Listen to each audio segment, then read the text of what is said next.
সুন্দরা কাণ্ড। কুবেরের কর্তৃক বিভীষণকে রামের শরণ লইতে উপদেশ। অষ্টম ভাগ।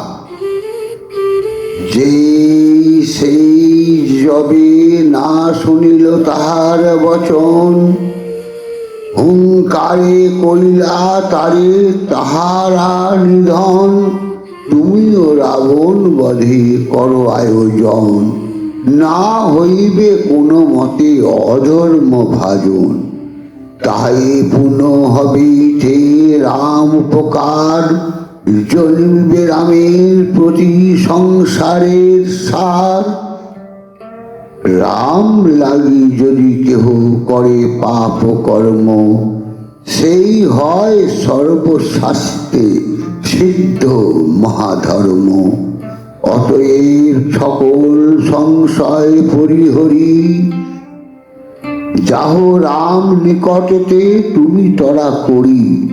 রাম কার্য সাধকিয়া প্রাণপণ, তরিবে সকল দুঃখ পাবে প্রেমধন। মহেশের মুখে শুনিয়া তেগ বচন, অতি আনন্দিত চিত্ত হইলা বিভীষণ। অশ্রু জলে পরিপূর্ণ হইল নয়ন, গদ গদ ভাবেতে করে নিবেদন। প্রভু অনুভব দৃষ্টি বলেতে তোমার, সকল সংশয় নষ্ট হইল আমার। জানিতেছি কৃতার্থ, যে করিলে আমার আজ্ঞা দাও যাই, এবে রামে দেখিবারে। এত কহি মহেশের অনুজ্ঞা লইয়া, প্রদক্ষিণ কইল তারে ভক্তি করিয়া। পুনঃ পুনঃ প্রণাম করেন পঞ্চাননে, সুন্দরা কাণ্ডের গীত কবিবর ভনে। বিভীষণের সহিত রামচন্দ্রের মিত্রতাও বিভীষণের অভিষেক। এই রূপে প্রণাম করিয়া পঞ্চাননে, পরে প্রণমিলা শিবা আর বৈষ্ণবনে। তবে চারিজন মন্ত্রী সঙ্গেতে লইয়া, চলিলা শ্রীরাম কাছে আনন্দিত হইয়া। আকাশে রামের পাশে যায় বিভীষণ, সাগর কূলেতে থাকি দেখে কপিগণ।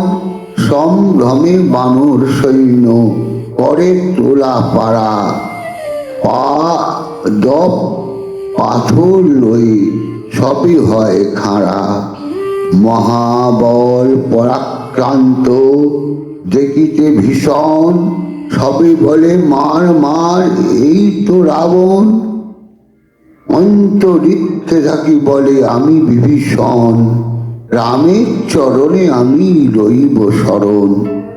কহে বিভীষণের সংবাদ দূতগণ, বসিলেন মন্ত্রণা করিতে মন্ত্রীগণ। সুগ্রীব বলেন শুনো, এ নহে উচিত, ছল করে যদি আর করে বিপরীত। জাম্ববান পাত্র বলে বুদ্ধে বৃহস্পতি, বৈরে নিকটে আনা নহে মমমতি। হেন কালে কহে আসি বীর হনুমান, এই বিভীষণ মোরে দিলা প্রাণদান। মিত্রতা যদ্যপি হয় রাম বিভীষণে, বিভীষণ সহায়ে সংহারিব রাবণে। শ্রীরাম বলেন শুনো, সুগ্রীব ভূপতি, অন্যরূপ না ভাবিও বিভীষণ প্রতি। আপনার দোষ মিত্র না দেখো আপনি, তোমাতেই মিত্রতার সাক্ষী আমি জানি। কাতর হইয়া যেবা রইল শরণ, পরলোক নষ্ট যদি না করে পালন। পুরাণের কথা কহি করো অবধান, শিবী নামে রাজা ছিল ধর্ম অধিষ্ঠান। পলায় কপট পক্ষী খাঁচানের ডরে তাসেতে পড়িল শিবি নিপতির করে। যত্ন করি নরপতি হুগু পক্ষী রাখে, পাচিরে চান পক্ষী নিপতিরে ডাকে।